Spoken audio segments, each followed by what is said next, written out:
So I'm standing here in the shade. It's a breezy day and it's cool. I can feel the breeze. My wife is away at the beach, at the ocean, so I'm assuming she's sitting under an umbrella right now with the breeze of the ocean coming off. And these are both very similar. When I was sitting in the front with the dog, with Gus, in the shade, and just feeling the wind, it reminded me of being at the ocean and the wind there, and being under an umbrella, of course, because you need that umbrella. And yeah, it's just I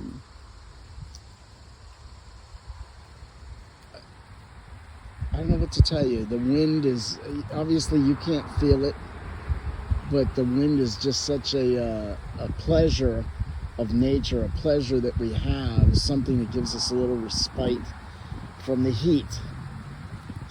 When we go to the beach, if we're not from the ocean, we get that little drawback from the daily life, from the deadlines, the papers that are due, the children that are crying, the bills, whatever it is. We get away from that for just a few minutes, or a few days when we go to the beach or whatever. And when you get underneath a shade tree and the wind is blowing, you get a little bit of a respite from the heat that would be in the sun. And I don't know, I love the wind. I love the wind. And I love the way that it makes that the leaves just dance around and do a little dance there for you. I think that's just, they just moving all over the place. It's a little ballet. It's sort of like an ant farm. I mean, an ant, I guess it could also be like a bunch of ants moving around, but they don't move. But look at the leaf. I guess this is a oak, maple, whatever.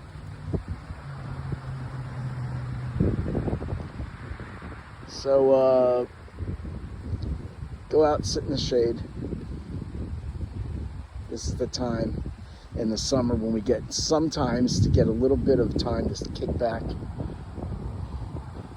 when we're not in the other 9 months of the school year and things like that, and enjoy that, and remember that this is just a taste of what heaven will be like. And so we need to make sure that we work to get in that direction, because they say the only true tragedy is to live a life and then go to hell. And I'm going to agree with that. And the best way, the place we can get the best teaching on how to get to heaven is through the Catholic Church, through the teachings, through the catechism. So I think there are paths, but the best path, the easiest, nothing's easy. The best path is through the Catholic Church, period. And that's because God said so in Jesus, and Jesus started his church, which is Catholic. So that's all I have to say on the matter, and I think that's all Jesus has to say on the matter. He started a church, and it was the Catholic Church. And that should be all you need to know.